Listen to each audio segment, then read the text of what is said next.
Hello student. तो आज का जो हमारा टॉपिक है साइक्लोमेटिक कॉम्प्लेक्सिटी है। सबसे पहले आपको बहुत बहुत धन्यवाद मेरे वीडियोस को इतना सारा प्यार देने के लिए। तो जो भी सीरीज़ है ये उसको लास्ट तक देखिए और अपने दोस्तों के साथ ज़रूर शेयर करें। तो साइक्लोमेटिक कॉम्प्लेक्सिटी का जो टॉपिक है एग्ज़ाम पॉइंट ऑफ व्यू से काफ़ी इंपॉर्टेंट है। यूजीसी नेट गेट या इसरो अदर जो कंपटीशन एग्जाम में उसके अंदर इसके क्वेश्चंस आते ही आते हैं।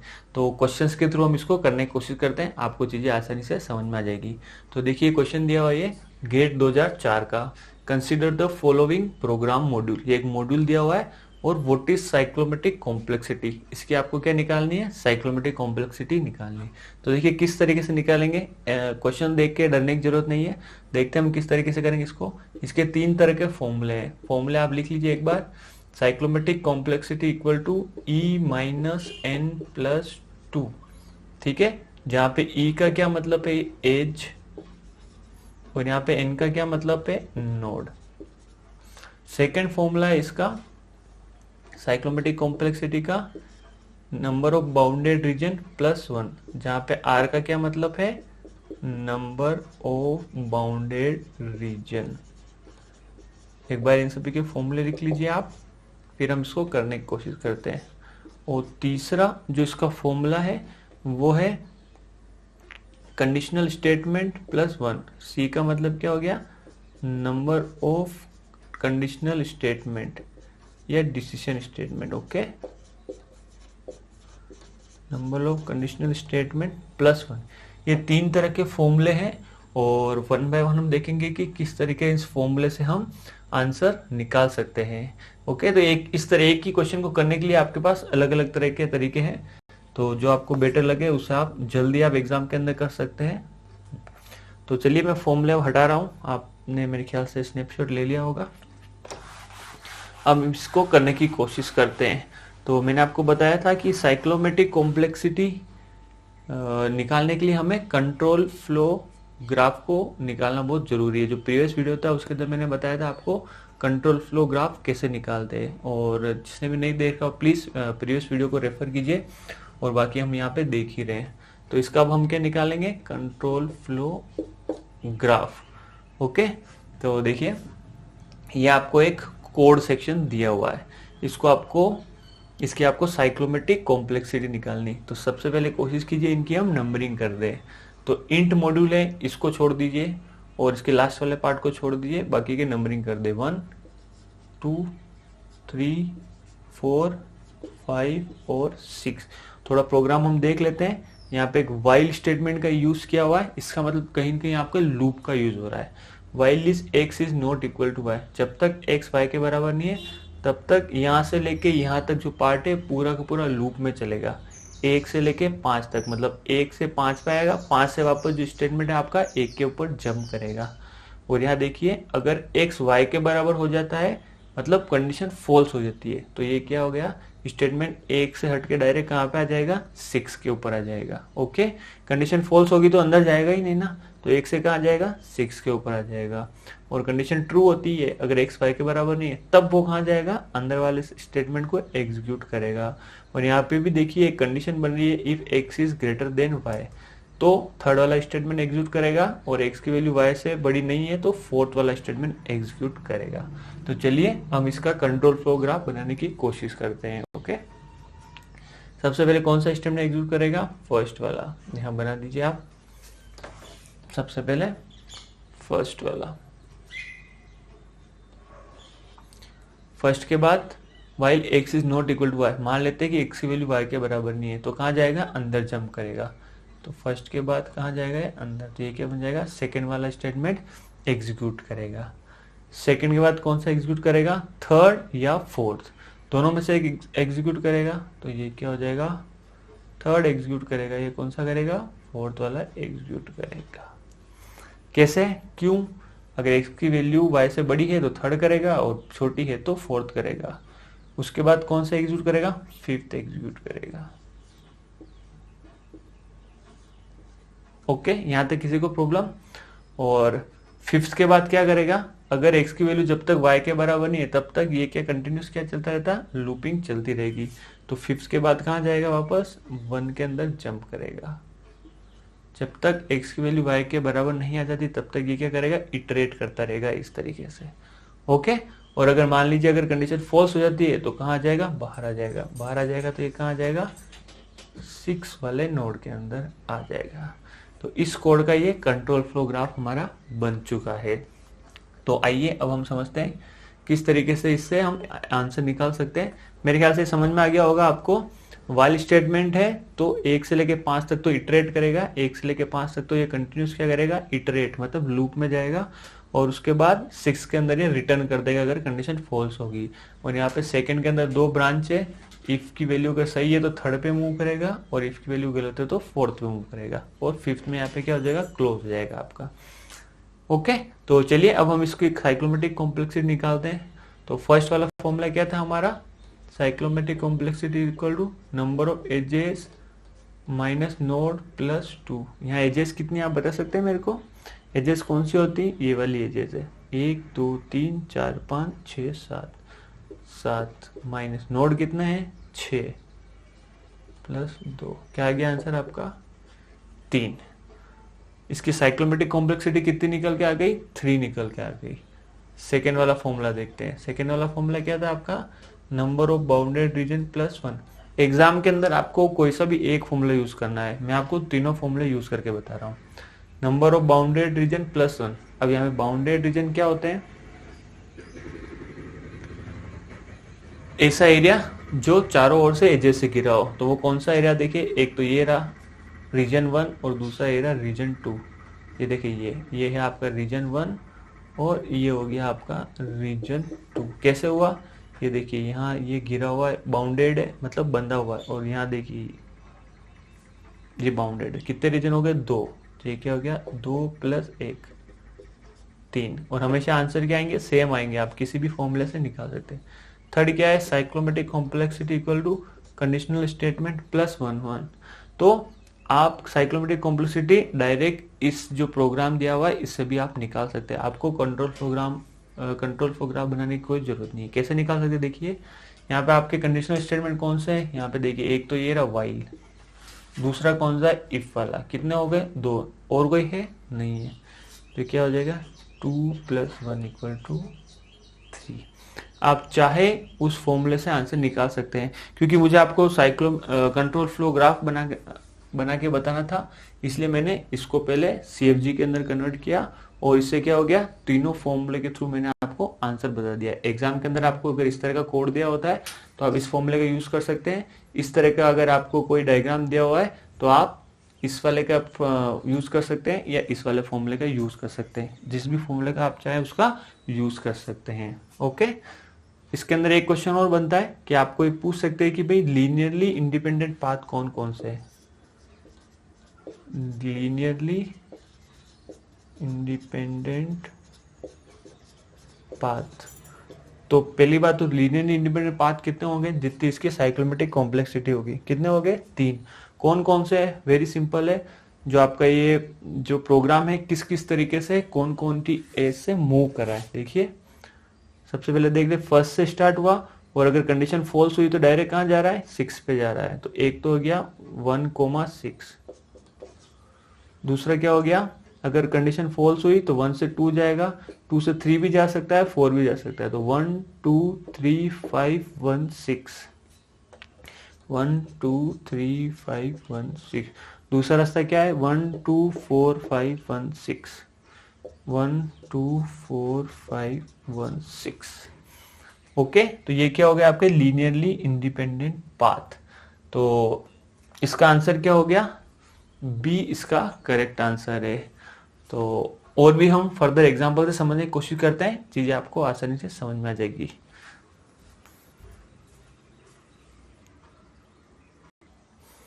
तो देखिए साइक्लोमेट्रिक कॉम्प्लेक्सिटी की कुछ थ्योरी है, तो आप लिख लीजिए। साइक्लोमेट्रिक कॉम्प्लेक्सिटी क्या होती है, it is software metric used to indicate the complexity of program. ये क्या काम आती है, प्रोग्राम की कॉम्प्लेक्सिटी बताने के लिए। Okay, it is computed using control flow graph. तो मैंने आपको अभी एग्जांपल से बताया था, इसको हम कंट्रोल फ्लो ग्राफ से क्या कर सकते हैं, कंप्यूट कर सकते हैं। It count number of linearly independent path. Linearly independent path क्या होता है वो भी हमने अभी एग्जांपल से देख ही लिया। और इसके फॉर्मूला जो लिख लीजिए, फॉर्मूलाज फॉर मेकेबेस साइक्लोमेटिक कॉम्प्लेक्सिटी, ये ध्यान रखना नाम मेकेबेस, इसको हम मेकेबेस साइक्लोमेटिक कॉम्प्लेक्सिटी भी बोलते हैं। ओके, फर्स्ट देखिए वही फॉर्मूले हैं, E minus N plus two, E means edge और N means nodes, R+1 bounded region, C+1 conditional statement. यहाँ ध्यान रखना किसी किसी क्वेश्चन के अंदर इसको कॉम्प्लेक्स साइक्लोमेटिक कॉम्प्लेक्सिटी को कैलकुलेट करने के लिए P+1 भी दे रखा है। यहाँ पे P का मतलब क्या होगा, प्रेडिकेट। ओके, तो इसको भी आपको ध्यान रखना, ये भी सही है, प्रेडिकेट +1, वहाँ पे कंफ्यूज मत होना, P भी दे रखा है, स्टैंडर्ड के अंदर P+1 ही दे रखा है। तो जिनको भी नहीं समझ में आया है तो हम और एग्जाम्पल्स करने वाले हैं। तो देखिए फर्दर हम करने की कोशिश करते हैं। ये नेक्स्ट क्वेश्चन है इसरो 2007 का, तो फटाफट से हो जाएगा ये, फटाफट देखिए। साइक्लोमेट्रिक कॉम्प्लेक्सिटी ऑफ अ ग्राफ, इस ग्राफ की हमें क्या निकालनी है, साइक्लोमेट्रिक कॉम्प्लेक्सिटी। इसी तरह से क्वेश्चन दिया हुआ है, ये आपको ऑप्शन दिया हुआ है 3, 4, 5, 6 और आपको ये कंट्रोल फ्लो ग्राफ दिया हुआ है। इसका क्या दिया हुआ है, कंट्रोल फ्लो ग्राफ। तो अगर आपको कंट्रोल फ्लो ग्राफ दे रखा है तो आप इसको आसानी से निकाल सकते हैं। कैसे करेंगे, फर्स्ट वाला फॉर्मूला है, आप यूज कर दीजिए, cyclometric complexity equal to number of edges minus node plus 2। क्या हो जाएगा, number of edges minus node plus 2। तो आप बता सकते हैं इसमें कितनी एजेस है, देखिए 1, 2, 3, 4, 5, 6, 7, कितनी एज है, 1, 2, 3, 4, 5, 6 और 7, क्या हो जाएगा 7 माइनस नोड कितने हैं 1, 2, 3, 4, 5 प्लस 2, कितना आंसर आ जाएगा इसका, 7 में से 5 गए तो 2 और 2 4। तो इसकी साइक्लोमेट्रिक कॉम्प्लेक्सिटी क्या निकल के आ गई 4।